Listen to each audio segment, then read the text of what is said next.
For అనే ప్రిపోజిషను ఎలా ఉపయోగిస్తారో చూద్దాం. Wait for. I am waiting for the bus. నేను బస్ కోసం వేచి ఉన్నాను. Wait for me. నా కోసం వేచి ఉండు. We waited for 2 hours. మేము 2 గంటలు వేచి ఉన్నాము. She is waiting for her friend. ఆమె తన ఫ్రెండ్ కోసం వేచి ఉన్నది. Depend on.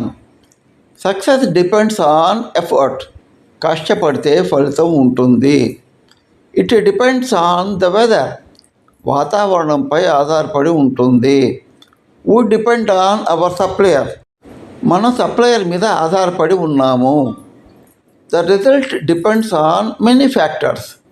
చాలా అంశాల మీద ఫలితం ఆధారపడుతుంది.